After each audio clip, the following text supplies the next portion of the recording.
You know, if you want to relegate it to just Congress, or you want to just be real and say that our American government is corporate America's bitch. And they don't give a fuck about the American people. They don't think anything about us.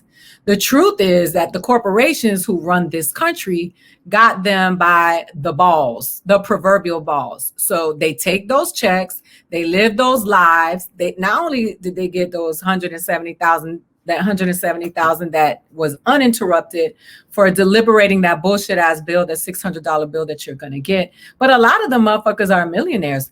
The chick down in Atlanta who's Loeffler is the richest person in Congress, right? They're rich. Nancy Pelosi got dollars. So you want to talk about demonizing Congress when some of the members in Congress are not getting paid like that and are getting death threats. And what I don't believe Rashida Tlaib is getting bucks from corporations when they're knocking door to door. You talking about an imbalance. And so, yeah, they don't give a fuck about the American people. When have they? And it's as if that is some great discovery. The government they're puppets. They are puppets. They show up, they have these long ass meetings, they get on television, they run the wolf game. That's what they do. And guess what? Who's running this country? Wells Fargo, Bank of America, Uber, who had legislation that we voted on and got passed for their benefit. That's who runs the country. So if you want to sit here and talk about Congress and tell people that Republicans and the Democrats and you don't like this person and they all in the same, it's a few of people in there actually working to try to get some things done who are not negotiable and are not getting checks, but they don't matter.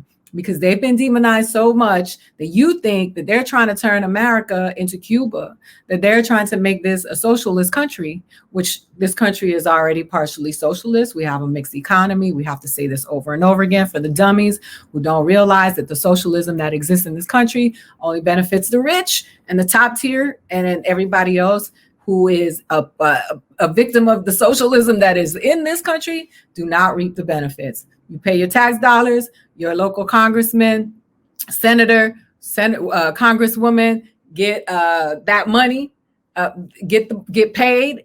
They send their kids to the best school. They got better health care than you, and they're getting paid by your tax dollars. You pay them, you put them to work, and then you worship them, and you are scared to tell those motherfuckers to get to work for you.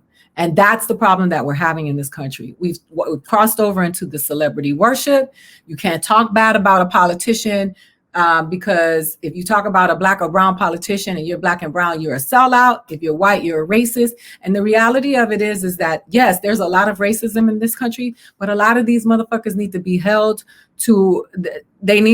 accountable. Because if they're using, I'm one of y'all and I got y'all to get in office, and you get them in office, and then when they get in office, nothing happens to improve the conditions of your life, then who are they servicing? What are they working for? Who are they working for? So, I just think that we have a serious imbalance in this country. So, Mark, what's funny is that I don't know what makes you think. So they are trying to curb you with the politics talk. It's like discussing the politics of a comedy nightclub. It's not something that the overall population can digest. So when you start talking about feeling and images, your experience, then some person asks you to do something else, it's a wicked spin. Man, and look, I was around comedians this weekend, and I had several conversations with them, and we feel like we have to talk about this, right? Because we can't ignore, these are the issues of the day. And mind you, people really come at me, or they'll come at people of color, women of color, black women, black men, and tell us to stick to comedy when George Carlin ran a whole career on talking about political and social issues. And it really didn't bother a lot of people because he was a white man, and white men can white man whenever they want. As if we don't have social and political point of views and we don't have anything to talk about. And so I've always talked about these issues in my stand-up. And if you go back to when I started, in '08, you can see it because I am affected by what's going on and I'm observing it and I'm going to write about it. And my way of taking it out into the world is usually through stand-up. That's what comedians do. That is why Dave Chappelle did that special when he spoke about George Floyd and Fred Crawford. And that is why Bill Burr went on SNL and talked about the role that white women have been playing in this political landscape and in society. And we feel compelled because that is our job as comedians. Many of us are talking about our observations. And what are we observing? This political bullshit and things that are happening in our lives. So when they say shut up and dribble, but it's only shut up and dribble because it's not Tebow doesn't have to shut up and throw, right? He has a right to say something because he's the right demo for them. Anyway, I really enjoy engaging with the people in the audience because I think it's important about that we have conversations no matter how uncomfortable they are. We have to have the uncomfortable conversations. There has to be revolution. They have to, thank you, Ebony. We have to be uncomfortable and we have to have this shit.